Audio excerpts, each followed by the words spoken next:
Olá pessoal, bem-vindos de volta a mais um dia de desafio. Hoje a gente inicia o propósito 3 com o tema: Você foi criado para se tornar semelhante a Cristo. Deixe que as raízes de vocês se aprofundem nele e dele extraiam a nutrição.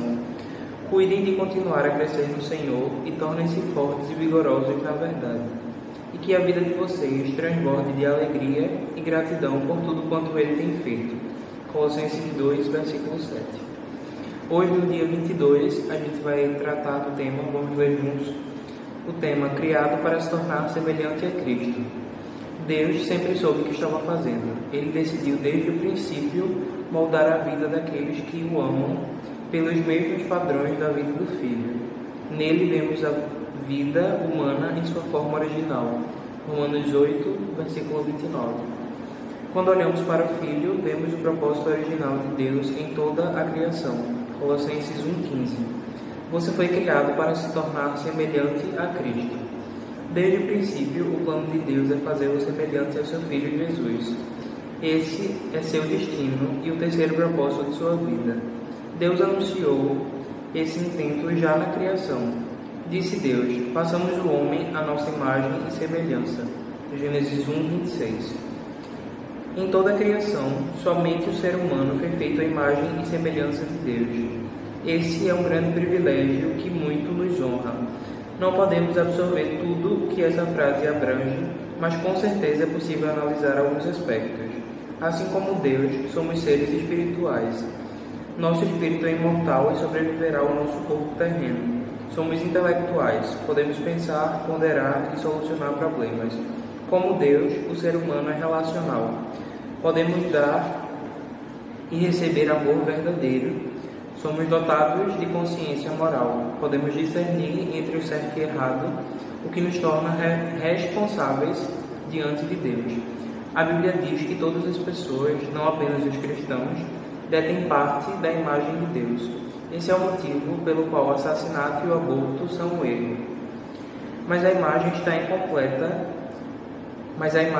incompleta e foi danificada e distorcida pelo pecado.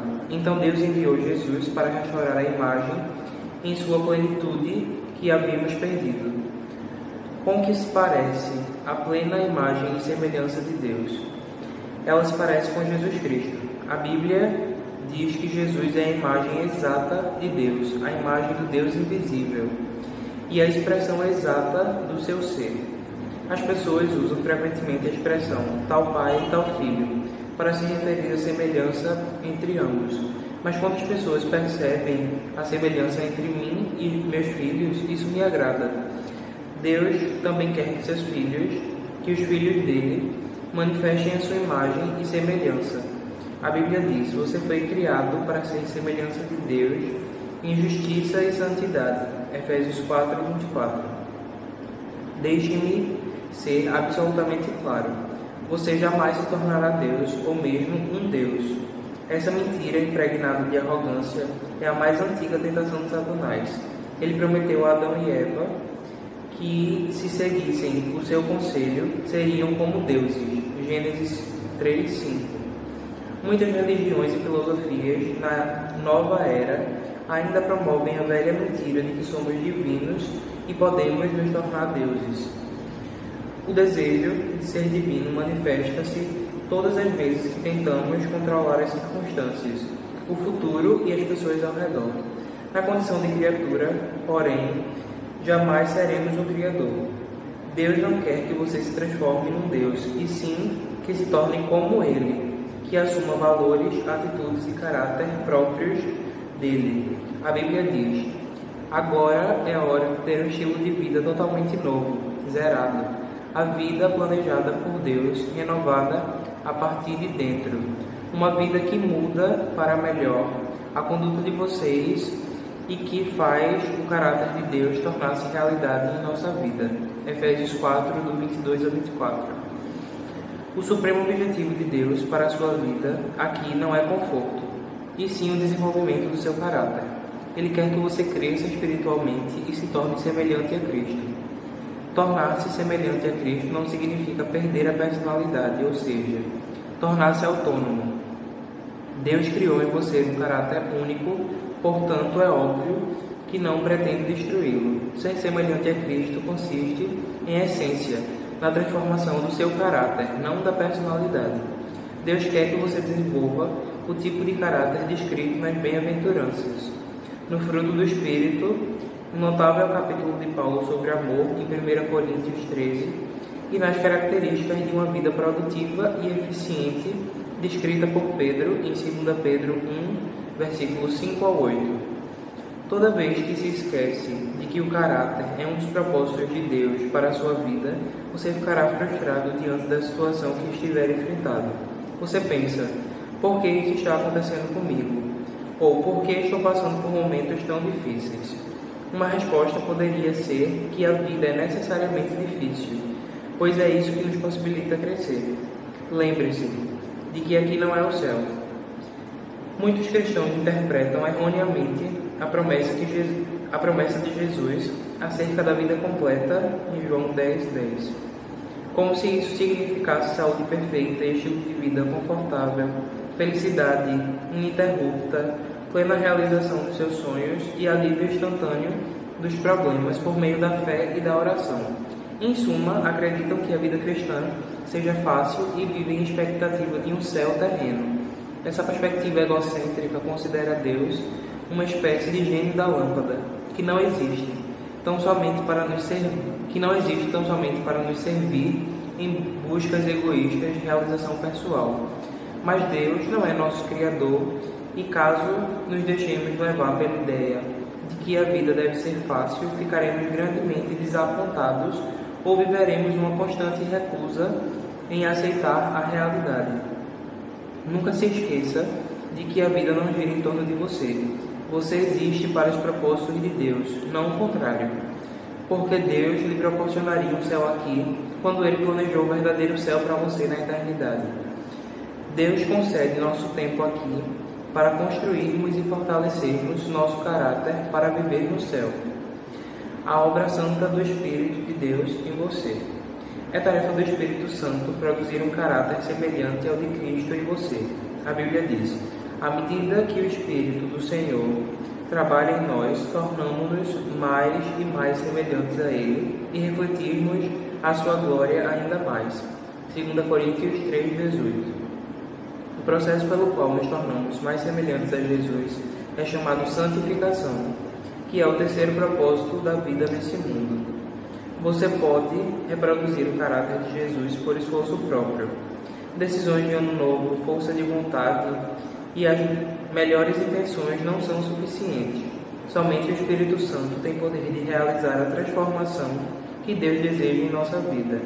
A Bíblia diz: Deus está operando em vocês, dando-lhes o desejo de obedecer-lhe e a capacidade de o fazer agradar.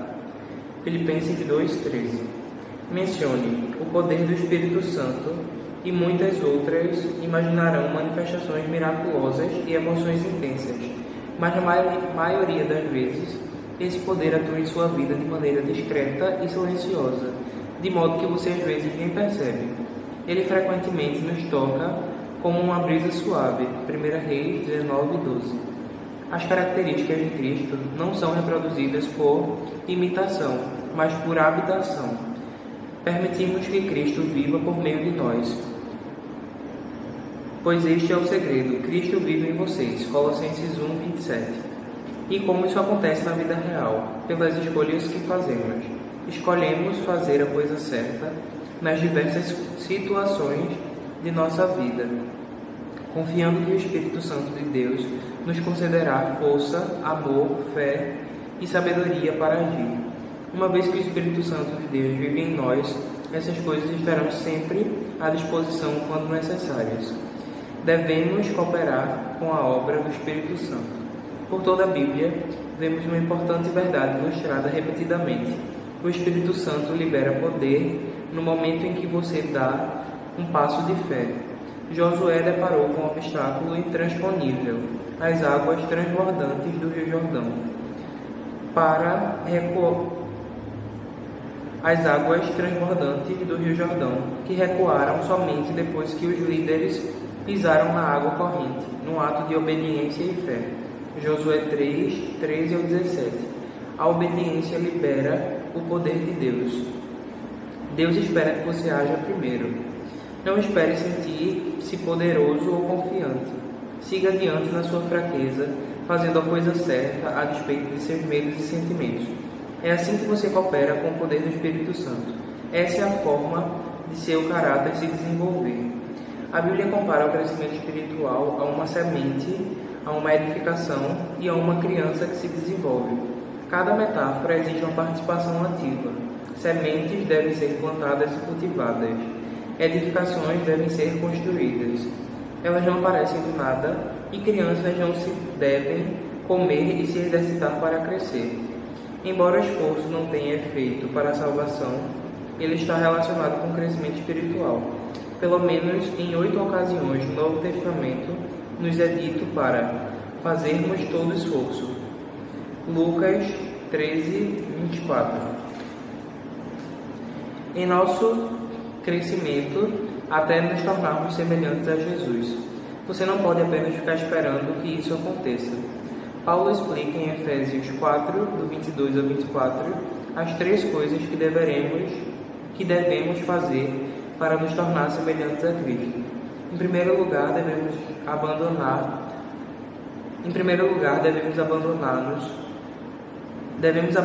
nossa antiga maneira de agir. Agora é a hora de ter um estilo de vida totalmente novo, zerado. Uma vida planejada por Deus, renovada a partir de dentro. Efésios 4, 22. Em segundo lugar, devemos mudar nosso pensamento. Deixe que o Espírito transforme sua maneira de pensar. Efésios 4, 23. A Bíblia diz que somos transformados pela renovação de nossa mente. Romanos 12, 2.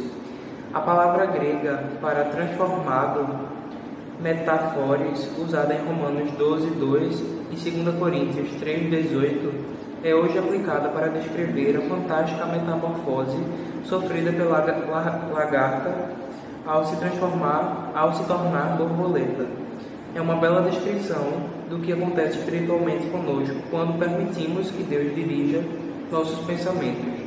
Somos transformados de dentro para fora, tornando-nos mais belos e sendo libertados para voos mais altos. Em terceiro lugar, precisamos assumir o caráter de Cristo ao desenvolver hábitos novos e dignos de Deus. O caráter é basicamente a soma de hábitos, é como você atualmente age. A Bíblia diz que devemos revestir-nos do novo homem criado para ser semelhante a Deus em justiça e santidade provenientes da verdade. Efésios 4, 24. Deus usa sua palavra, as pessoas e circunstâncias para nos moldar. São 3 fatores indispensáveis ao desenvolvimento do caráter. A palavra de Deus proporciona a verdade de que precisamos para crescer. Os filhos de Deus contribuem com o apoio de que necessitamos para crescer. E as circunstâncias promovem um ambiente para pormos em prática as características de Cristo. Se você estudar e aplicar a palavra de Deus, reunir-se regularmente com outros fiéis e aprender a confiar no Senhor nos momentos difíceis, garanto que se tornará mais parecido com Jesus. Veremos cada um desses fatores de crescimento nos capítulos a seguir. Muitos presumem que estudo bíblico e oração é tudo que necessitamos para crescer espiritualmente, mas algumas questões da vida nunca serão transformadas somente pelo estudo bíblico e pela oração. Deus usa pessoas. Ele prefere agir por meio delas e realizar milagres. Assim passamos a depender uns dos outros para alcançar a comunhão. Ele quer que cresçamos juntos. Em algumas religiões, as pessoas consideradas mais santas e maduras espiritualmente são aquelas que se isolam das outras para monastérios no topo das montanhas, afastadas do pernicioso contato com os outros seres humanos. Trata-se de um erro grosseiro.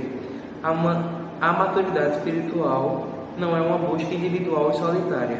Você não pode crescer à semelhança de Cristo em isolamento. Você deve ter pessoas à volta e interagir com elas. Precisa fazer parte de uma igreja e de uma comunidade. Por quê? Porque a verdadeira maturidade espiritual diz respeito a aprender a amar como Jesus amou. E você não pode ser semelhante a Jesus na prática sem se relacionar com outras pessoas. Lembre-se, Tudo consiste no amor, amar a Deus e amar aos outros. Tornar-se semelhante a Cristo é um lento e longo processo de crescimento. A maturidade espiritual não é instantânea nem automática. É um desenvolvimento que se prolonga por toda a vida. A respeito desse processo, Paulo afirma: isso irá continuar até que sejamos maduros como Cristo e seremos totalmente semelhantes a Ele. Efésios 4:13. Você é obra em construção. Sua transformação espiritual, no que se refere a desenvolver o caráter de Jesus, durará o restante de sua vida e mesmo assim não será completada aqui. Só termina quando você for para o céu ou quando Jesus voltar. Então, qualquer particularidade ainda não desenvolvida do caráter se resolverá. A Bíblia diz que, quando finalmente formos capazes de ver a Jesus com perfeição, vamos nos tornar perfeitos como Ele.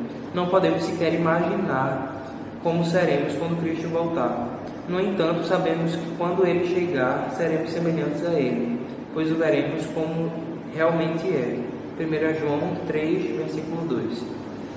Grande parte das confusões da vida cristã tem origem no desconhecimento da simples verdade de que Deus está muito mais interessado em edificar nosso caráter em qualquer outra coisa. Preocupamos-nos quando Deus parece silencioso a respeito de determinados assuntos como: que carreira devo escolher? A verdade é, existem muitas carreiras diferentes que podem estar de acordo com a vontade de Deus para a sua vida. O que mais importa para Deus é que, seja qual for sua escolha, você desempenhe com a postura de Cristo.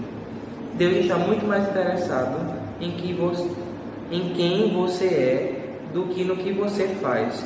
Somos seres humanos, não fazeres humanos. Deus se preocupa muito mais com seu caráter do que com sua carreira, porque você levará o seu caráter para a eternidade, mas não sua carreira. A Bíblia adverte: não se ajustem demais à sua cultura, a ponto de não poderem pensar mais. Em vez disso, concentrem a atenção em Deus. Vocês serão mudados de dentro para fora. Descubram o que Ele quer que vocês tratem, o que Ele quer de vocês e tratem de atendê-lo. Diferentemente da cultura dominante, que sempre os arrasta para baixo ao nível de imaturidade, Deus extrai o melhor de vocês e desenvolve em vocês uma verdadeira maturidade. Romanos 12:2. É preciso tomar uma decisão contra a sua formação cultural para que você possa se concentrar em tornar-se cada dia mais semelhante a Jesus. Caso contrário, outras forças, amigos, pais, colegas, trabalho e a cultura estabelecida tentarão moldá-lo à imagem delas. Lamentavelmente, uma rápida análise de diversos livros cristãos de sucesso revela que muitos fiéis abandonaram a finalidade de viver para o cumprimento dos grandes propósitos de Deus para se dedicar a obter estabilidade emocional e realização pessoal. Isso é narcisismo, não discipulado. Cristo não morreu na cruz apenas para que pudesse nos levar uma vida equilibrada e confortável. O propósito de Cristo é muito mais profundo. Ele deseja nos tornar semelhantes a Ele antes de nos levar para o céu. Esse é nosso grande privilégio, nossa responsabilidade direta e nosso destino final. Dia 22. Pensando sobre meu propósito de vida. E o tema que fica para reflexão é: fui criado para me tornar semelhante a Cristo.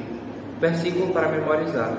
Conforme o Espírito do Senhor trabalha em nós, tornamos-nos mais e mais como Ele e refletimos ainda mais a sua glória. 2 Coríntios 3:18. E a pergunta para meditar é: em que área da minha vida preciso hoje rogar pelas operações do Espírito Santo para me tornar mais semelhante a Cristo? Bem, é isso. Com isso a gente termina o devocional de hoje. E é isso. Até a próxima.